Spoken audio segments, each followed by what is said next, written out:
భోగి శుభాకాంక్షలు. So thank ఈ జగన్మోహన్ రెడ్డి గారు ఇలా చెప్పుకోవడమో లేకపోతే ఆయన నమ్ముతున్నాడా అలా జరగబోతోందని 2 నెలల్లో లేకపోతే 3 నెలల్లో ఈ ప్రభుత్వం మారిపోతుందని, లేకపోతే ఇంకేదన్నా జరగబోతుందని, ఒక మిరకిల్ జరగబోతుందని ఆయన నమ్ముతున్నాడు అనుకోవాలా, నమ్మకుండానే లేదా ఊరికే అట్లా జనాన్ని మభ్యపెట్టాక అంటున్నాడు అనుకోవాలా?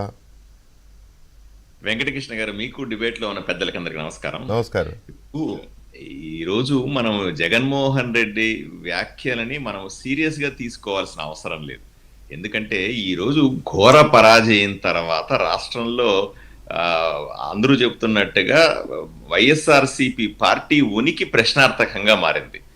ఎందుకంటే మనం చూసాం, కూటమిలో ఉన్న కార్యకర్తలు నాయకులే కాదు, వైఎస్ఆర్సీపీ నాయకులు కార్యకర్తలు కూడా పనిచేసిన సందర్భం. లేకపోతే 164 సీట్లు ఎలా వస్తుంది, 93% స్ట్రైక్ రేట్ ఎలా వస్తుంది, ఇవన్నీ సాధ్యం కాదు కదా.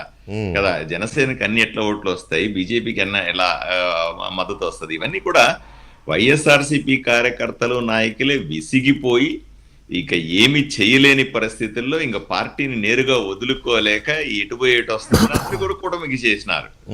ఈ రోజు పార్టీ ఉనికి ప్రశ్నార్థకమైన సందర్భంలో ఏదో రకంగా వాళ్లకు మళ్ళీ భరోసా ఇచ్చే ప్రయత్నము, వాళ్ళకి ఏదో రకంగా మళ్ళీ నేను వస్తున్నాననే భయాన్ని కల్పించే ప్రయత్నమో లేదా ఆశ పెట్టే ప్రయత్నమో ఆయన చేస్తా ఉన్నాడు.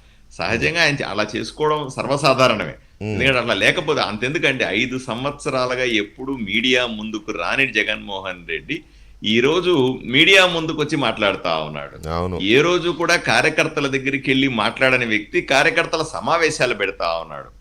పెళ్లిళ్ళు, నాయకుల ఇళ్లలో పెళ్లిళ్ళు వాటిని ఏ రోజు పట్టించుకోకుండా అసలు డోంట్ కేర్ అన్నటువంటి వ్యక్తి ఈ రోజు ఎవరెవరు పత్రికలు ఇస్తే చాలు అక్కడికంతా వెళ్తానని సిద్ధపడతా ఉన్నాడు.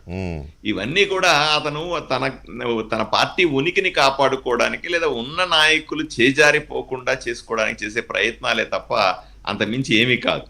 ఎందుకంటే మొన్న హెలిప్యాడ్ దగ్గర అధికారుల్ని ఆయన నోటుకొచ్చింది మాట్లాడినాడు. అది కూడా ఒక షో ఆఫ్ ఆప్టిక్స్ అంటారు దాన్ని.